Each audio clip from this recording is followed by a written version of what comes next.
Okay, I think we'll go ahead and get started. Looks like we have a good group on here already. I want to start out with maybe a little bit of a virtual meeting etiquette reminder that to please keep your microphone on mute while we're presenting to try to minimize distractions. And then I also want to draw your attention to the upper right-hand corner. You'll see a little speech bubble icon. And if you click on that, that's going to open the chat box.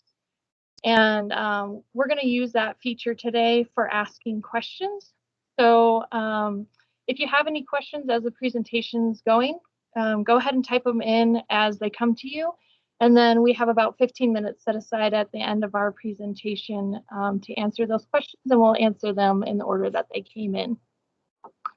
So for those of you that don't know me, my name is Jackie Roaque, and I'm the Rangeland Management Specialist on the Laramie Ranger District of the Medicine Route National Forest and Thunder Basin National Grassland. And as many or probably most of you already know, our forest experienced a catastrophic wildfire this past fall called the Mullen Fire. And that fire burned more than 175,000 acres. Myself and Katie Haynes, our forest botanist, were part of the burned area emergency response team looking at weeds, noxious and invasive weeds, and native plant communities. And through that process, we identified what we felt was more than 18 or close to 18,000 acres that we felt were likely to be invaded by cheatgrass post-wildfire. So through the BEAR process, we have proposed to treat close to 8,500 acres this coming season, field season, with the herbicide Rejuvra. And the purpose of today's workshop is to share with you some of the research and findings with Rejuvra in relation to the management of invasive annual grasses. And I'm really happy today to host our guest speakers, Dr. Sebastian and Dr. Shannon Clark. Derek is the Bayer Vegetation Management Territory Manager for Colorado and Wyoming. He completed his master's and PhD at Colorado State University with his main research focus on the development of new innovative tools for range and pasture and industrial vegetation management. And then Shannon Clark. Shannon works with Bayer's Stewardship and Development team while also continuing to collaborate with Colorado State University's Weed Science as a faculty affiliate. Shannon received her PhD in weed science from Colorado State University, and she continued her research as a postdoc focusing on herbicides for invasive species management in natural areas and rangeland before starting her career with Bayer. So I'm going to go ahead and hand it over to Derek now, and he's going to get us started. All right. Thanks, Jackie. Let me get this going. Can you see that okay and hear me all right, Jackie? Yep, it's up now, and we can hear you good, Derek. All right. Well, thanks, Jackie, for the invitation to present today, and for everybody. It's great to see some familiar faces out there, and hopefully there's some new faces so we can teach you guys a little bit about this Rejuvra project. It's been something that Shannon and I have been highly involved with for the past quite a few years, and actually this project started in 2010, and I'll kind of walk through that and kind of getting to where we are today. But really excited to present some of this information. I'm going to do a brief overview, and then Shannon's going to dive into some of the projects in more detail.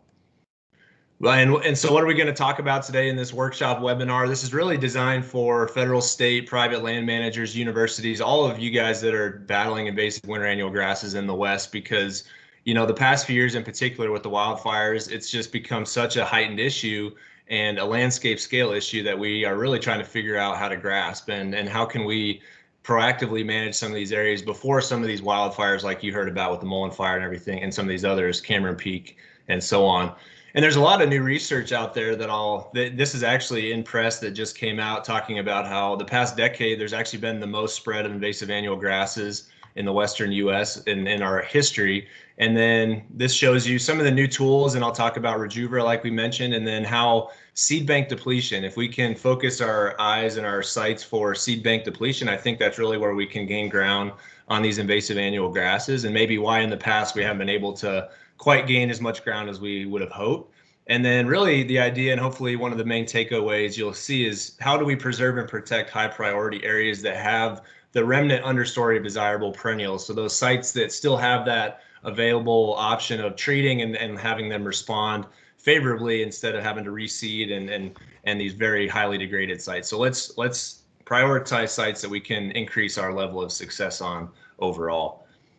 And like many of you have seen in the field, this is, an ever too familiar site where we have this parasite cheatgrass in the environment that just literally sucks the life out of the system. And Shannon's going to do a great job talking about all the projects we've been able to develop now that we're able to take cheatgrass out of the system and show what does that mean for the health of that system over time. We're seeing a massive increase in wildlife pollinator habitat, fuels reduction. So we're going to have Shannon talk more about that. But overall, once these wildfires hit, like the Mullen fire, you get displacement of these native perennials, and then you're left with bare ground after 1 to 2 fires.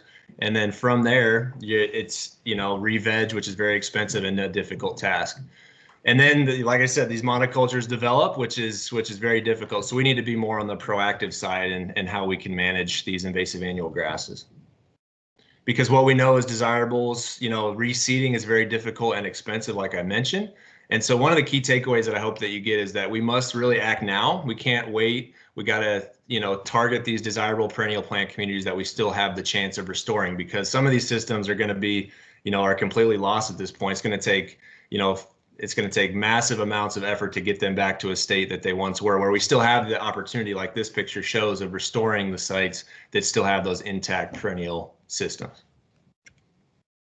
And where do we start? That's a question that's asked because it's such a widespread issue. And I think it really comes back down to, and Shannon will mention this as well, is the soil seed bank. It's got to be our target, because whether it's cheatgrass or noxious weeds like common mullein or Dalmatian toadflax, they're noxious weeds for a reason. They're prolific seed producers, and that's the way they reproduce primarily. Even these, perennial species like Dalmatian toadflax, we're finding that they reproduce by seed so much more frequently than we thought. And so if we can target the seed bank life, especially of a weed like cheatgrass, that can really help us to increase the success of our overall restoration plan.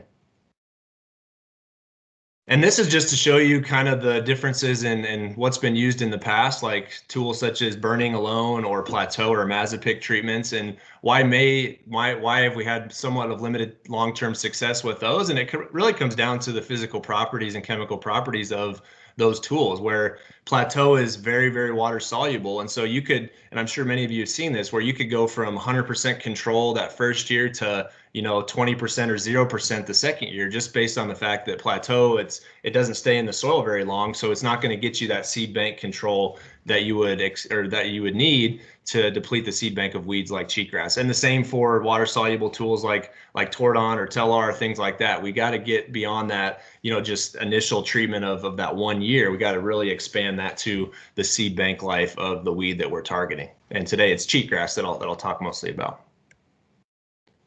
And what we've shown is that long-term management of cheatgrass is possible. And if you haven't seen this, I've been sharing this, and Shannon as well, in a lot of presentations, but I think it gives us a really good idea and framework of where to set our sights on. And what we did is, this was a study where we used glyphosate as our means of controlling cheatgrass we did 5 years, and we went out in the spring from 1 year of glyphosate all the way to 5 consecutive years of glyphosate to show how long do we actually need to manage cheatgrass to get to the point of seed bank depletion.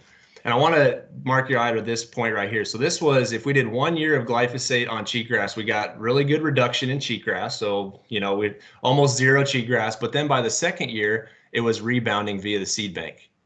If we did 2 years of glyphosate treatments, we saw 2 years of reduction of the cheatgrass, but then it just rebounded right back up to those levels because there was still viable seed in the seed bank.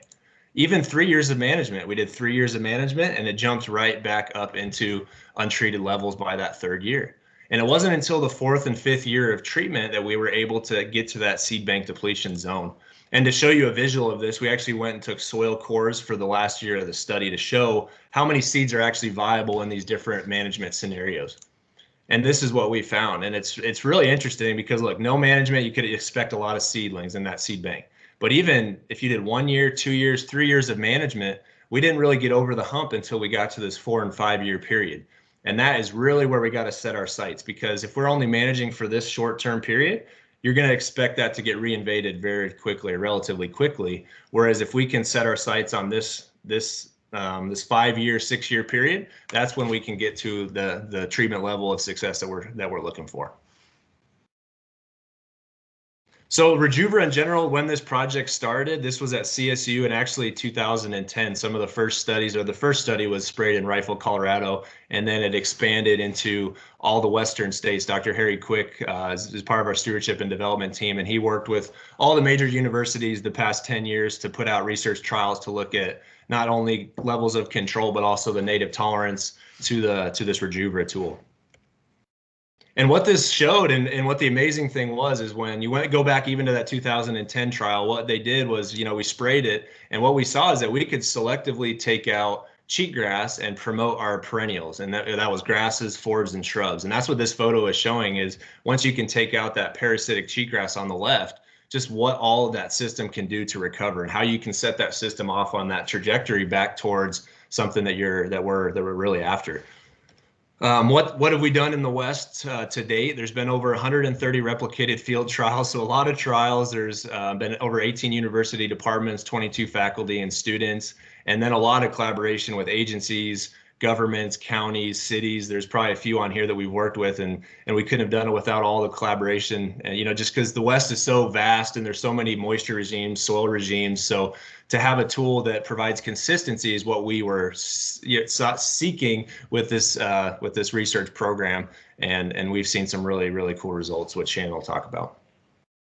Overall, these are the peer-reviewed publications that we have out currently, and I'd be happy if anybody wants to dive into these in a little bit more detail. I could send out some of these to the group, but there's been a lot of research overall in the peer-reviewed journal articles.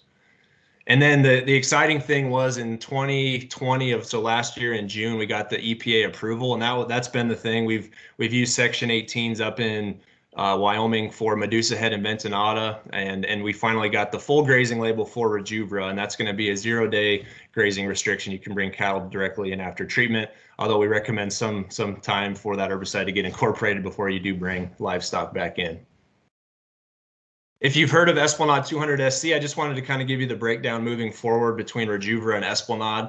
What we're going to do moving forward is Esplanade is going to be your primary tool for industrial vegetation management. So that's going to be railroads, roadsides, hardscapes, where anything open space, natural areas, rangeland, anything grazed is going to be the Rejuvra tool. So that'll be the differentiation between these two tools moving forward.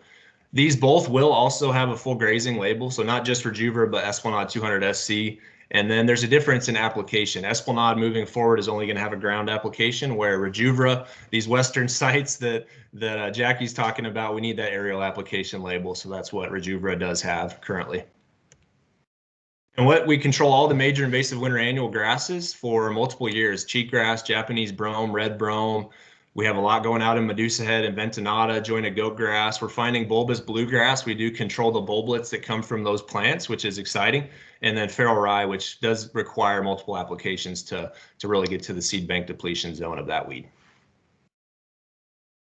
And then I wanted to show you, this is a summary graph over 10 different studies in the West, and you can see all the states. And this is the 4th summer after treatment. And I just wanted to show you what we're seeing overall with those 10 studies. And this is Rejuvra on the blue, with the light blue bar, and plateau. And you can just see that once we're able to get that multi-year control and deplete that seed bank, we can really increase our success. And this is what we're seeing, just a consistent level of control for multiple years. And that's what we're able to see with this new Rejuvra tool. And what does Rejuvra do? How does it work? If you're not familiar, it's a root inhibiting herbicide, and it actually is a pre-germination herbicide. So you need to get it out before those weeds start to germinate. And I'll talk more about that. But the herbicide is very lipophilic, which means that it stays in the top soil profile like you see in this image. So that herbicide's in that top layer. And our perennial systems, forbs, grasses, shrubs, have roots below that herbicide zone. And that's where you're able to selectively take out cheatgrass and promote your perennial species. So that's how this herbicide works overall. And then I wanted to show this schematic. This is a new video that we just put together, but this is going to show you what Rejuvra does to these plants, cheatgrass, as opposed to non-treated. And I want to show you this white phase as well, and I'll talk more about what this is. But what's interesting with cheatgrass is you'll actually get root growth below ground before you see above ground. So that's where we call this a pre-germination herbicide, because if you're using just Rejuvra, you got to go out before this white phase, or else you're not going to see as good a control the first year. So I'll talk about that too in more detail. But overall, this is just going to show you how this Rejuvra root inhibiting herbicide works on these plants like cheatgrass. And then even if some of these plants are able to germinate, they actually end up dying because they don't have that root to that root on those plants to survive.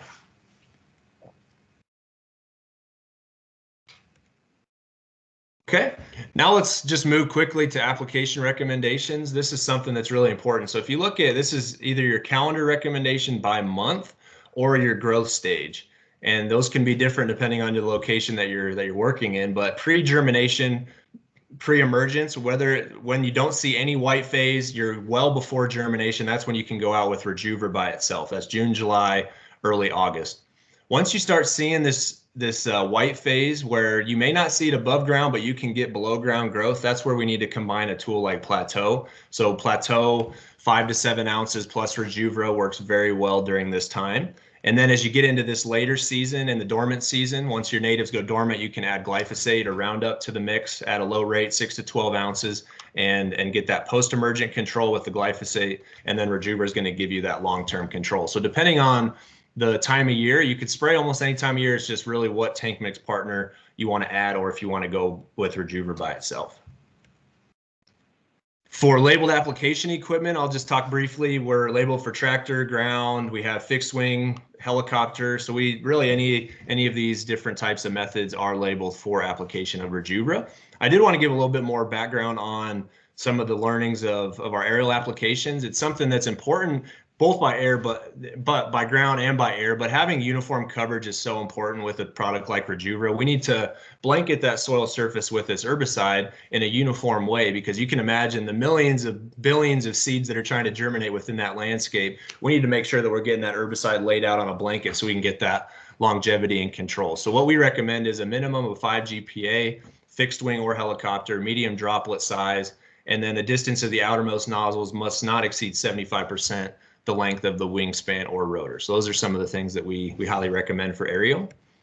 And then, like I said, you only get one chance at the time of application to get this uniform coverage. So I just stress that, try not to skimp on the application, really try to get that out at the highest level coverage that you can. And then by ground, what we're finding is 20 GPA is what we're recommending, medium droplet size again to get that better coverage. And then flat fan nozzles on a fixed boom give us better coverage overall, where you can imagine those boomless systems, once you get to the tail end, you can get some really large droplets and not very good coverage. So these are just some recommendations in terms of aerial and ground applications. And then the exciting thing, and Shannon's going to talk a lot about it, is just this idea that long-term management of cheatgrass is possible. That's what I've been so excited about with this project, is like this new hope of, we can really restore a lot of these sites now. We have this new tool, this new opportunity, and you can see this, how sharp these lines are 3 years out. And this tool does work really well. And the seed bank is the huge thing, because like I talked about, this treatment looked really good the first year, and then you got reinvasion via the seed bank that second and third year, and you can see it looks just like the check. So really, we need to gain ground with targeting that seed bank, and that's the key. And what does that do? I just have 2 more slides here, and long-term control facilitates many things, and Shannon's going to talk in detail on those. But one big thing, like we said, seed bank depletion. We got to set our sights on that. When that occurs, we can get fine fuels reduction just by getting longevity and cheatgrass control. We found that within 12 months of getting control of cheatgrass, we can greatly reduce that fuel on the landscape. We get native plants coming back, increased wildlife and pollinator habitat, and increasing stocking rates and rotational flexibility. It's really, once you get rid of cheatgrass, that parasite, we're seeing the system just really rebound in a positive way. And that's what Shannon's going to talk about here, and all these different aspects of what we can do as land managers to gain ground on cheatgrass. So that's where I'm going to stop, and then I'm going to hand it over to Shannon to continue her talk. Okay.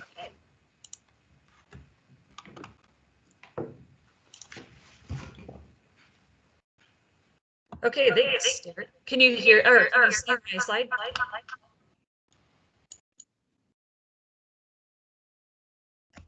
Yep, we can see your slide, Shannon, and we can hear you just fine. There was a little bit of an echo, but I think we got that taken care of now. Okay, great. Thank you. Well, Derek did a great job setting up kind of what Rejuvra does and what we're seeing in the field. And so I'll just really dive into looking at the benefits of the ecosystem that we're seeing now that we finally have a long-term tool to manage cheatgrass. This really marks the first time we do have a tool that provides multi-year control of cheatgrass, where we're able to really see these benefits to the ecosystem. So I wanted to start off looking at or talking about impacts to forage production and forage in general and what that means, and what we're seeing out in the field. And so to start off, I want to show three trials we did that were across Colorado and Utah, and these are some of the first trials that Bayer really put out looking at Rejuvra. And so these were applied post-emergence in 2015 in the winter timeframe, and we had Rejuvra alone and then combinations with some post-emergent partners, and then we had kind of the standard plateau and matrix by itself.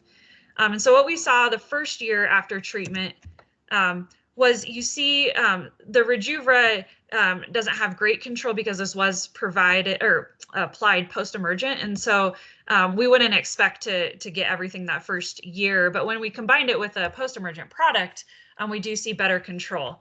But then the neat thing is when we switch to the second year after treatment, we see all those Rejuvra treatments just bump up to about 100% control across the board. And so they're able to stop the germination the following year and provide that control. And that's why you see that bump. We do see these water-soluble herbicides like plateau and matrix really starting to fall off the second year. And we jump to the third year after treatment, we're still seeing really high control out of the Rejuvra applications, but our water-soluble herbicides at this point have really failed, and we're seeing reinvasion from the soil seed bank. As Derek talked about, that's the primary source of reinvasion of cheatgrass. And then the fifth year after treatment, we see still over 90% control from all these Rejuvra treatments, and we're really back to where you started on these other products. And so this is where we talk about targeting the soil seed bank. And so in this case, these sites do have really good perennial grass establishment, and so we were able with one application to reach this fifth year after treatment. This isn't going to always be the case, so I do want to set that for you. But again, if you come in third year after treatment after reapply, you can still get to that 5-6 years to deplete that soil seed bank. And so what did that look like in the field? So this was one of the sites in Colorado where we went from 1,200 pounds of perennial grass per acre, which is still a good amount. But you can see what cheatgrass was doing when we, with Rejuvra, we went to almost 2,400 pounds of perennial grass. So a doubling in perennial grass biomass just with an application of Rejuvra. And then the second site in Colorado, 4.5 years after treatment, going from almost no perennial grass at the site to about 2,200 pounds. So this was really an amazing response here at this site. But again, this is why we focus on sites that do still have that remnant population, because we see these types of responses when we still have something there. This is a site in Casper, Wyoming that was treated in 2016. And so 4 years after treatment, we look at cheatgrass biomass. We see almost nothing in the Rejuvra application. The plateau, the matrix are pretty much comparable to the untreated of over 400 pounds of cheatgrass biomass.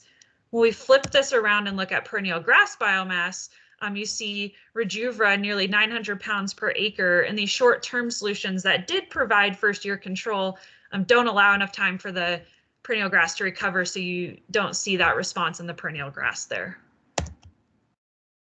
And so just another image from the field of what it looked like when we took 1/2 meter square clippings. This is just taking 15 studies across 6 Western states, second summer after treatment, looking at the perennial grass biomass response. And so here with Rejuvra, we see a 250% increase in perennial grass production by that second summer after treatment, compared to just over a 50% increase with these other water-soluble herbicides. And so what does that look like in the field? Hopefully you can see the response there, the untreated on the left. And then I love this picture here, and I hope you can see it.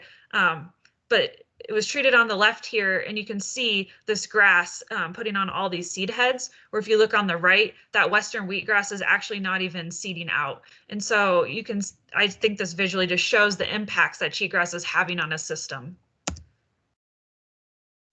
And so beyond just improving or increasing biomass of perennial grasses, there's other benefits of increasing these perennial grasses. Higher moisture content reduces our fire risk and also increases livestock performance. Increasing the usable forage promotes better distribution of livestock and wildlife across an area and less utilization of the riparian areas. And then increasing the species, your grasses, forbs, shrubs, has a significant impact on overall nutrition that's available to both livestock and wildlife. Okay, so moving on from just perennial grasses to species diversity in general, this was a study we started in the Front Range in Boulder County, looking at 13 sites of large-scale applications of Rejuvra that were made, and so you can see the before and the after. So we started seeing these major increases in species diversity, which also translates into pollinator resources. So we wanted to investigate further into that. So taking these 3 locations, we looked at species richness, we looked at number of flowers per plant, and all kinds of different measurements to look at the species diversity in these areas. And so this is just showing richness across those 13 locations. These treatments measurements were taken 1 to 3 seasons after treatment. And so we can see the Rejuvra, we have a major increase in just number of species that are present at a site. But I want to point out a few categories. The first is this, we saw 150% increase in annual forb richness. And so why I wanted to point this out is because Rejuvra can have an impact to annuals. It works by controlling annual grasses. And so it can impact other annual species. But what we see is that these annual species do persist in the seed bank longer than these invasive annual grasses. And so they can start to come back after treatment. And by doing nothing and having cheatgrass persist at a site, you're really impacting these annual forbs more than with a treatment. Then we also saw a 2.5 times increase in rare species coming back into these treatment areas, which was pretty exciting. So this is just an example of one of those 13 sites where we saw 96 species in the Rejuvra treatment compared to 76 species in the untreated. So a really diverse area, but we increased the diversity even more by removing that cheatgrass. And then, like I said, we looked at flower production and flower number. And so we also saw increases over 34 species that we evaluated in flower number per plant. And so these are just a few examples here. Indian breadroot, which is considered a rare species in Boulder County, and then blanket flower, both having major increases in the number of flowers per plant. So to further this study, we did a pollinator specific project, and we took 6 of these locations where we actually did pollinator observations on. And so just why is pollination important? We hear a lot about pollination in the news or in terms of declines of bees, but there's a lot more pollinators than just bees. But 75% of our plants, our flowering plants, rely on insect pollination. And pollinators do include more than just bees, like I said. And then I also wanted to highlight that sage grouse diets include animal pollinated forbs, but also insects as well. And so, I mean, Wyoming does have obviously huge habitat area for sage grouse. And so it's important to promote these flowering forbs for those sage grouse as well. So in terms of our pollinator project, we had 3 controlled transects and 3 treated transects at each site that we walked with timed observations. What we did was recorded any pollen or any arthropod, so that could be a pollinator or other type of insect that was contacting a reproductive part of a plant. And then we also recorded any forb that was flowering along our transect within 1 meter of each side. So what we found was a 1.5 times increase in native forb richness. These are just looking at the forbs that were flowering at the time. And then also a 3.5 time increase in flower abundance for forbs that were flowering along our transects. And we did these assessments in both the mid-season, so June to early July, and late season, July to August. And so this is an example just of a dotted gay feather, and you can see the difference in what's flowering over here in the untreated compared to the Rejuvra treatment. So when we look at all the categories of insects we looked at, in terms of abundance along our transects, you can see increase in several of the Rejuvra treated areas. And the ones that are circled here are just highlighting what's considered a pollinator. And that's the mid-season observation. This also extended into the late season observation. And why it's important to note the seasons is because pollinators need resources throughout the whole growing season. And oftentimes when cheatgrass comes in, it makes it like it's in a constant state of drought. And so you might get some things flowering maybe during the mid-season or the peak of the summer, but those early or late seasons are hindered because of that cheatgrass just sucking that moisture out of the system. This is just looking at floral visitor richness, and so we saw a 2 times increase in the number of species observed on our transects in both mid-season and late season. And so again, why those seasons are important and what this means is that habitat diversity really facilitates pollinator diversity. So when we move that cheatgrass from the system, we see an increase in species diversity, which translates into an increase in pollinator diversity and abundance, the ones that are using those sites that have been sprayed for cheatgrass. So moving on from pollinators into other wildlife, mule deer. Mule deer are a big component of the sagebrush ecosystem as well, and cheatgrass is now being cited as the #1 threat to the mule deer population in terms of the fires that come through areas that mule deer that are mule deer habitat, and they take out those critical shrub resources that mule deer use, especially during those winter months. And so cheatgrass is spreading in to these critical mule deer winter range in Boulder County, where we've done some studies, but also the whole sagebrush ecosystem in the western United States. So this is just an example of winter range in along the Front Range in Colorado that mule deer use, and the cheatgrass infestation that's occurring. And so as it spreads under these shrubs, if a fire were to go through these areas, it would take out the shrubs, but it's also depleting the moisture that's available for the shrubs to use.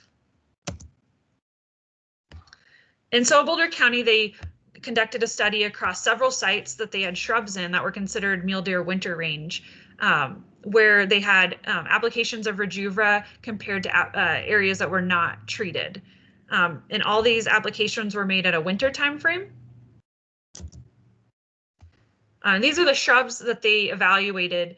So they ran transects, and what they did was they measured the leader growth on these shrubs and compared that leader growth in the untreated versus the treated areas.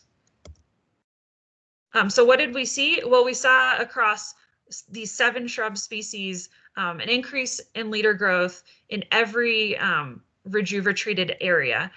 And so here's over here, just looking at some of these, you can see the treated, how much bigger it is compared to the non-treated. And so it's just an amazing to look at, because we didn't realize that these shrubs have larger roots. And so you'd think that they could take advantage of more of that soil moisture, even when cheatgrass was present.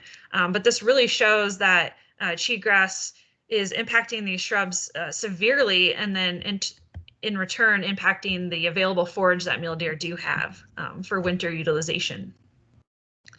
Again, just showing the sumac response here.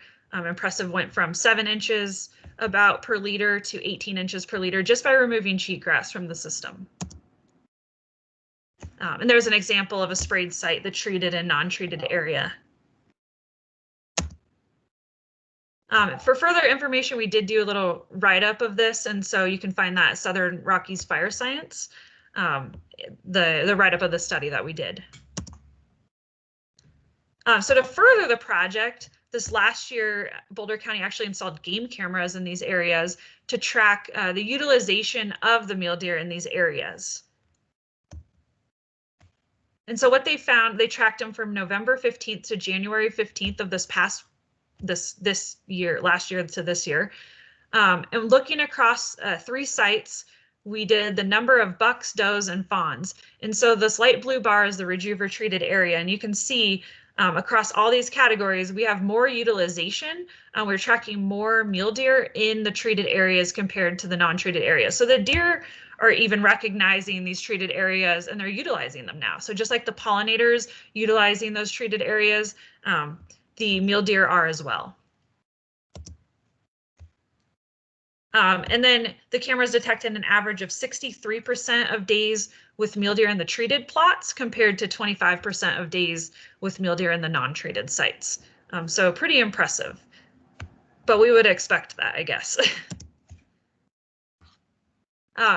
And so then to further this project, as we were recording species diversity, Boulder County also started to notice that they were finding a lot of ground nesting bird nests within these treated areas, versus they weren't really seeing any in the non-treated areas. So they kind of wanted to quantify that. And so this is a project they've started. This is really early data, but they're going to continue it on.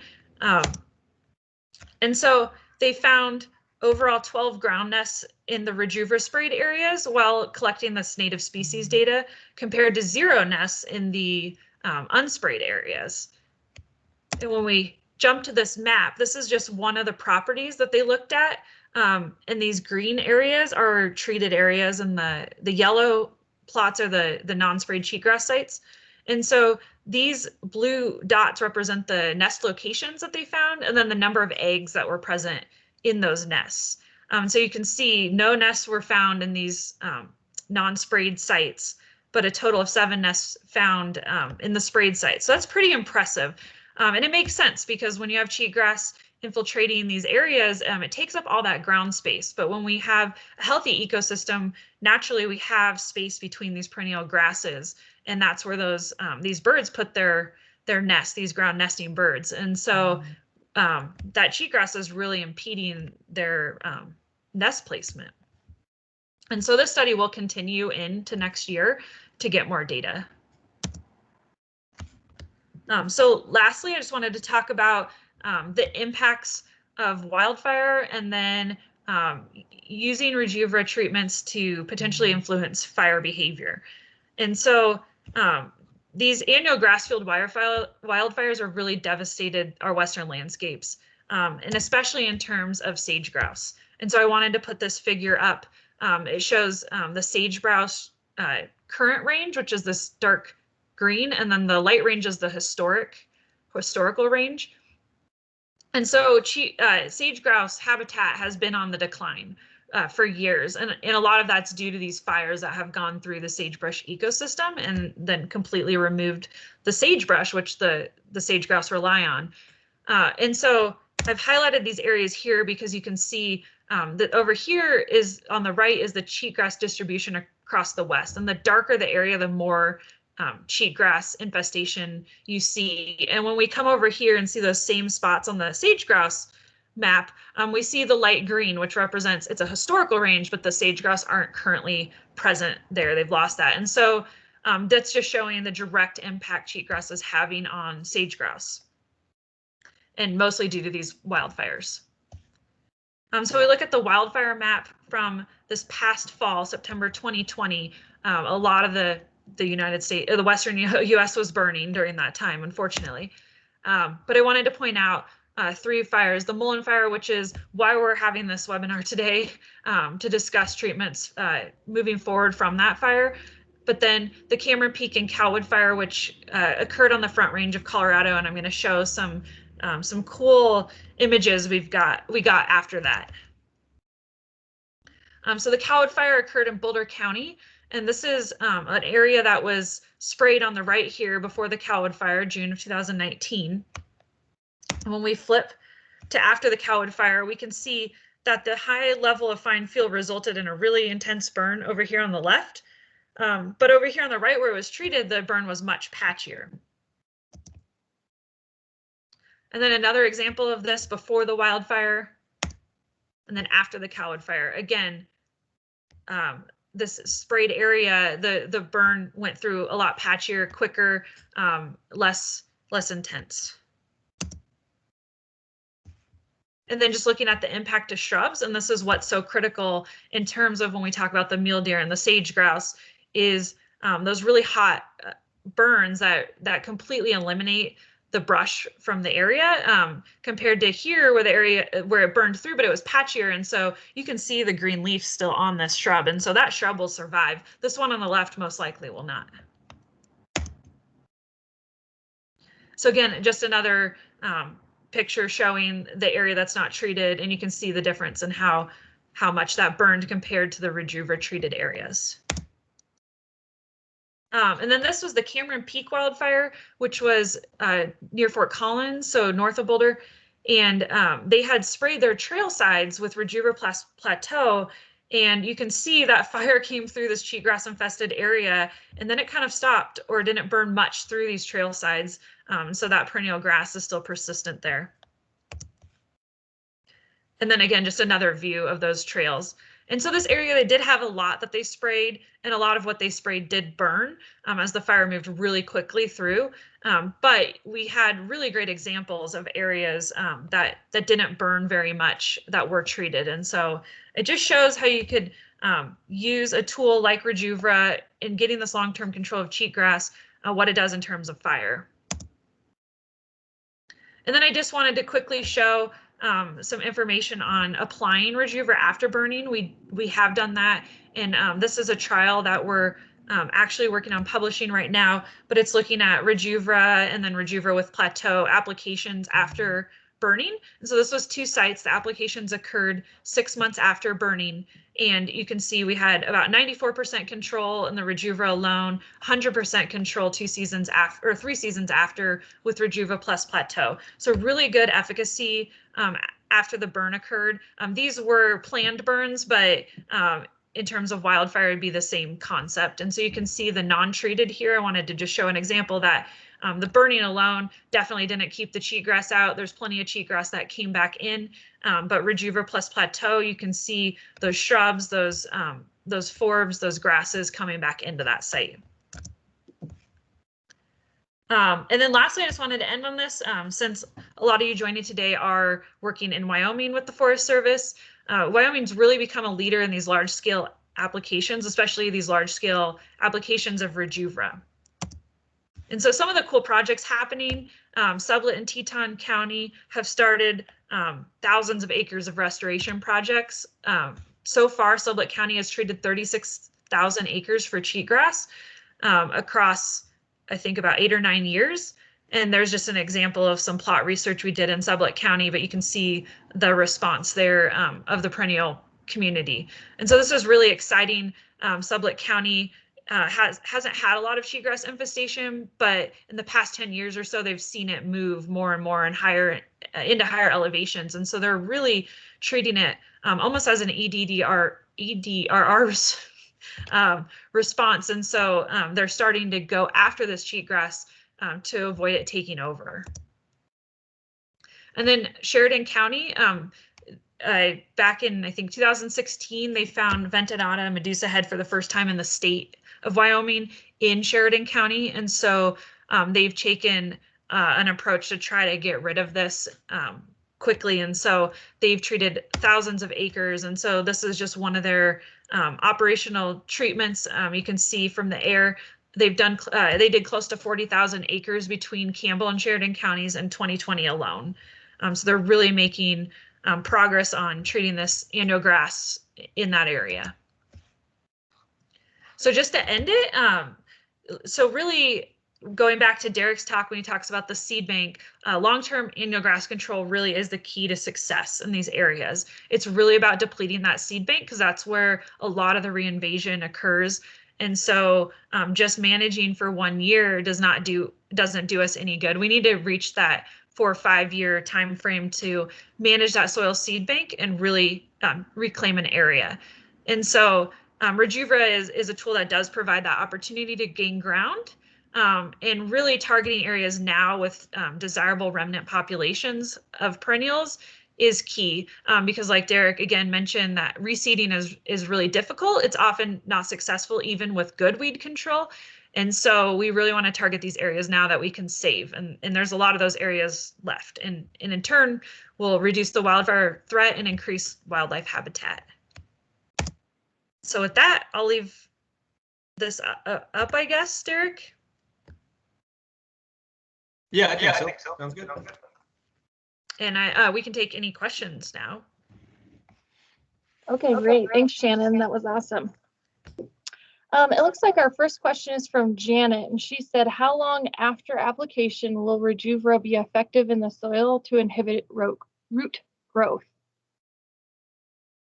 Yeah, so I guess Shannon dived into it a little bit. I'd say overall we're getting and pretty consistently seeing up to 4 years of control, and that's really where those options come for management. So you could go out with plateau or glyphosate for 3-4 consecutive years, but again, the cost with that comes with application and non-target impacts of tools such as plateau. But what we're seeing, like I said, is up to 4 years of control with that one treatment, and that's again, and to get seed bank depletion, it may require one additional treatment to get to that 5-6 year period. You may get really good seed bank depletion with that one application, but we're recommending to go back at that 3rd, 4th year and look at it, adaptive management. Do you need to go back and come in with a follow-up, or what that looks like? Because again, you don't want to let any of those populations reseed into the area, because you got to get that seed bank depletion.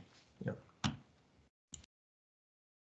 Thanks, Derek. The next question from Rob: how many years of treatment necessary before able to stop multiple treatment?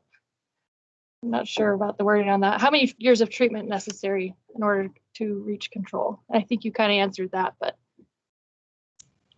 Yeah, Shannon, you want to dive into it? Yeah, again, so we recommend doing your first treatment and then going back that 3rd season after application, and then evaluating areas you might need to retreat, and then with 2 applications, potentially depleting the seed bank with those 2 applications. I will say on the seed bank stuff, that those were very specific studies to Colorado, and I know that Dr. Dan Tekla, Brian Mueller up in Wyoming, they're trying to get more data on these really colder areas. Is that going to prolong the seed bank life? So there may be sites like that upper Montana, Wyoming, where the seed bank is 5 years, 6 years possibly. So, but right now what we're seeing in all our trials is if you can get that really good 3 years, it's a heck of a start to getting to that point. So. All right, our next question from Jesse: what are the known impacts directly and indirectly to wildlife and aquatic species? So I'm assuming he means negative impacts. Yeah, you want me to handle that one, Shannon? Go for it, Harry. Yeah, this is Harry Quick, just trying to get my camera working. There it goes. Yeah, so I'm the Western Region Stewardship and Development Manager for Bayer. So when we're thinking about impacts, negative impacts, because Shannon's just shown all the positive impacts, thinking about negative impacts, we need to consider risk. So risk is the exposure based on using the product according to the label directions. And that's exposure. Sorry, the exposure is what you get through using the product by following label directions. And then you have toxicity, which is based on lab studies and tells you what level of the herbicide could have a negative impact. And so when you combine toxicity and exposure, you get risk. If exposure is less than the amount that would cause problems based on lab studies, then there is no risk. So when you look at risk and the impacts of Rejuvra, there is no risk to a whole suite of different things. So it includes non-vascular aquatic plants, it includes fish, aquatic invertebrates, terrestrial invertebrates, marine and estuarine organisms, birds, mammals, bees. So they're all no risk to any of those. If you read the label, it does say at the top it's toxic to fish and aquatic invertebrates. So that's that part that's based on lab studies. It doesn't include the exposure at all. So once you take the exposure into account, there is no risk. So, it is toxic to terrestrial plants and to vascular aquatic plants, and that's because it's a herbicide, so you would expect that. And so you minimize impacts to non-targets by reducing off-site movement and following all the labeled directions related to off-site movement. Yeah, that's a great summary, Harry. Thanks. And like you said, it's really using according to the label at the desired rates, 5 ounces per acre. So those minimal rates, and that's where we're seeing, no risk or limited risk to the insects and bees and things, and really the positive side of things like Shannon talked about. So. Great, thanks, guys. Yeah. Rex was wondering, what is the benefit of 7 ounces versus 5 ounces per acre? If you do use 7 ounces, what is the grazing restrictions? Yeah, that's a good question. And in all our trials, we've done 5 ounces and 7 ounces. And overall, we're seeing a minimal difference between the 5 and 7 ounces, a little bit increase of control longevity wise when you go to 7. But overall, the 5 is giving us those levels of control that we were talking about throughout this whole presentation. But that being said, we are seeking new labeling from EPA to get a 1-year grazing restriction if you do go at the 7 ounce rate. So we should get that hopefully this year, where if you go out with a 7 ounce rate, you'll just have to withhold grazing for a 12-month period, because right now there's nothing on the label that says when you could bring cattle back. So if you did go with 7 right now, you shouldn't intend to graze that site. But 5 ounces 0-day grazing restriction, and you can bring cattle in at your when you would like to. Yeah. Does that help, Rex?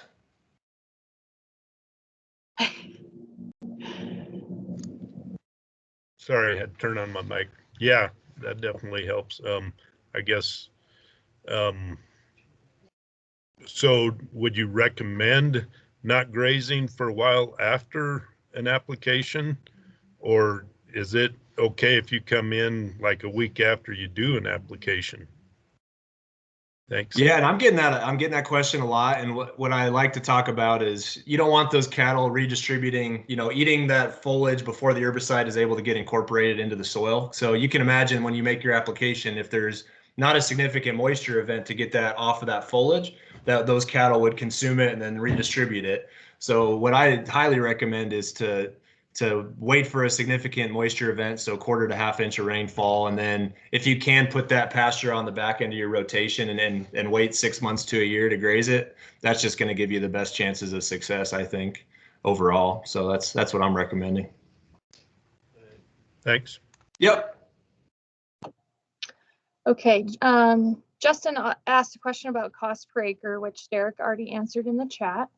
The next question, Dave Gloss, can you speak to the application label guidelines related to proximity to water resources and any research related to positive or negative water quality effects? Sure. I'll pass that off to Harry if you're still on, if you don't mind. Thanks, Derek. So, yeah, so that's all part of the labeling process. We have to measure the dissipation, we have to measure the movement in the soil, and that all goes into the package and leads to the labeling directions which the EPA provides. Amongst other things, you can't use more than 10 ounces a year. So all that in total on non-grazed sites. So all that's built into the label to protect watersheds, to protect the environment. But thinking specifically of Rejuvra, it really breaks down quite fast in the soil, which is really surprising when you think about the longevity of control. But field dissipation studies, which are different from lab and greenhouse studies, but field dissipation, the average half-life is actually 41 days, which is really quite short.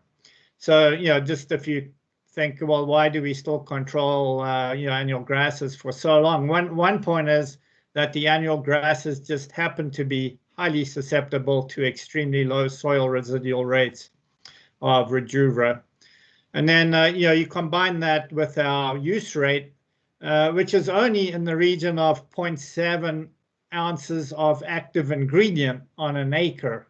So you got an extremely low amount of product going out there, and then it binds tightly to the soil, so that also stops movement and potential for contamination. It's also the reason why we see the long-term control is because the herbicide is staying really close to the surface of the soil. If it was all moving down immediately, we wouldn't see, or very quickly, we wouldn't see the long-term control.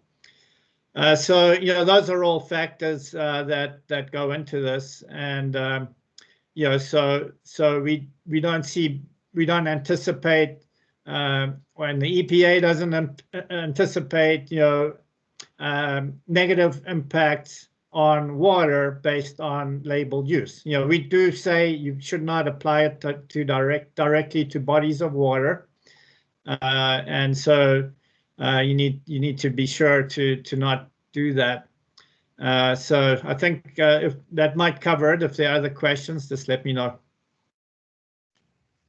So yeah, up to water's edge, making sure the application doesn't end up in the water body. Yep. Great, thanks, guys. Thanks, Harry. Jeff has our next question in reference to post-fire application. Is there any concerns losing chemical off-site due to ash blowing off-site that may have absorbed the chemical?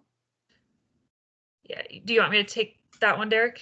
Sure, yeah, go for it. Yeah, and I'm glad I asked that question because when we're still doing a lot of trials in terms of looking at applications after fire, but if there's any indication that the soil can move from the site or the ash, you want to withhold the application. And so we do want to wait until that chance of the soil moving off site is gone.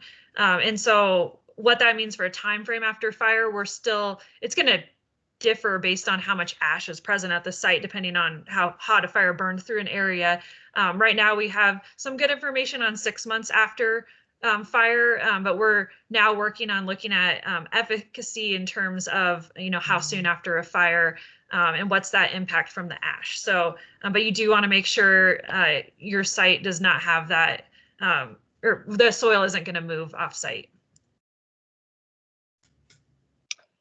Janet had our next question. If applied directly after a fire, will Rejuvra also inhibit any native plant seeds that are trying to germinate? What exactly is the physiological mechanism by which this herbicide inhibits root growth? Yeah, so overall, we know that Rejuvra is a root inhibiting herbicide, which means it's going to inhibit the roots of annual grasses and broadleaf plants. We know that annual grasses are more susceptible to the Rejuvra than a broadleaf plant just overall. So you'll see, that's why we're starting to see some of these native annual forbs coming in these sites that second, third, fourth season after treatment, because again, the seed bank life is longer for a lot of these native plants. So, initially I'm thinking, and what we've seen is we'll probably impact if there is some type of germination event of some of your desirable annuals, maybe that first season. But again, there's data out there showing that, you get these 10-year event, having these recruitment events in a natural system is about once every 10 years on your native grasses out in the field. So to say that when that's going to occur, is it going to occur after a fire, and how quickly after a fire is hard to tell. But overall, I would just say those desirable perennial seeds are a little bit more tolerant to the Rejuvra from what we're seeing overall. I don't know, Shannon, if you want to add to that at all. Well, I just add too is that cheatgrass is impacting the seed germination more than what we're seeing with treatments. And so if you do nothing, you're going to impact those seeds just because you're taking the moisture out of the system and causing the severe drought. And so you really won't have a lot of native germination going on without doing anything. Another part of that question was the physiological mechanism by which the herbicide inhibits root growth. So that's it's a cellulose biosynthesis inhibitor. So what it does is it messes up how the cellulose is laid down in the cell wall, and that's why it has to work at the growing tip of the root in the elongation zone. Because it's in this zone that the cellulose is laid down, and with the exposure to Rejuvra, when the cells try and elongate, they aren't successful and they burst, and that's why the root growth doesn't occur. And it's also the mechanism of selectivity on controlling annuals versus perennials, because with perennials, you're not exposing those root tips to the herbicide, so there is no impact. Great, thanks guys. Looks like we have one last question. Katie was wondering, have you observed Rejuvra causing foliar injury to any native perennials, including shrubs like bitterbrush? We haven't seen any injury to post-emergent injury to any natives or shrubs, forbs, or grasses. Yeah, and I would direct you to those publications that Derek showed at the beginning if you would like more information. We've done several studies on native species tolerance. Yep. And then Jackie, I just wanted to stress one more thing again, is just the application and the way that you guys do your applications. Just make sure, again, it's a uniform application as much so as possible. Try to get that medium-sized droplet, just based off learnings in the field over the past few years. And it's just, we're trying to get longevity and control over millions and billions of seedlings. So I think it makes sense, but just make sure that you're getting that uniformity in application, and you're going to really like the results. And again, if you're in that white phase that we talked about, make sure you're adding that post-emergent tool like Plateau. And I've seen some fantastic results with like a 5 ounces of Rejuvra plus 5 ounces of Plateau. So like a 5+5 if you're in that time frame. So just be aware of that. Even if you don't see those seedlings emerge, they could very well be under the soil, and you don't want to see those escapes the first year. So I would just recommend that in terms of application again. Great, thanks so much, guys. I just really want to thank Derek and Shannon for your time today and making time to share this information. And I know that I'm really excited about this product, and I think probably a lot of other people are now too, that they've got to sit through this presentation. So thank you guys today for the time. I do want to mention that if you are interested specifically in our mullein post-fire cheatgrass control, go ahead and drop your email in the chat box, and I'll make sure to keep you informed as we move forward with solidifying our treatments on that. And then I think we had a few closing remarks from my district ranger, Frank Romero, and then we'll be done for the day. Are you there, Frank? I'm there. My computer is just my computer.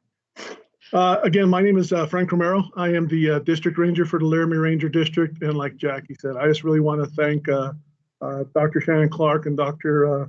Derek Sebastian for the presentation, and Mr. Harry Quick for also being there to answer questions from Bayer, B-A-Y-E-R, not to be confused with B-A-E-R, as we've been discussing in the Forest Service. So again, just a huge thank you for that. And then I just want to talk real briefly about, the concept of shared stewardship that we have in this agency. This is a great example. When I look across who's working with us across this project, again, it's just about shared stewardship. I don't even want to start rattling off all the partners that we have with state, other federal agencies, everyone else included. But again, this is just a perfect example of what we're doing and how we can get things accomplished and really accomplish some great things for the landscape. And the last thing I want to talk about, Jackie already hit it, but we're committed to continue to share this information. There's a lot of interest in this application, the product, the mullein fire. Me and Jackie talked, so it's not a surprise to her. It may be a surprise to other people on the team, but we plan to have at least one additional presentation at some point, sharing what we did, how things have gone. Again, it's important to get the message out and to share. So again, stay tuned if you're interested in staying engaged. We're committing to that part as a district and as the Medicine Bow Route National Forest and Thunder Basin National Grassland. Again, really just appreciate everyone's time, everyone's interest, and your participation in this event. Stay tuned for the next one, because I think that's really going to be interesting to see how things have worked out, because we always learn. And I know there's a big piece of this that's also tied to monitoring, which I can see another part of our presentation being with. So again, that's the commitment that we're making. You stay with us as you always have. You always worked with us, but we want to share our message. So thank you all. All right. Thanks, guys. Have a good one. Thanks. See you guys. Thanks.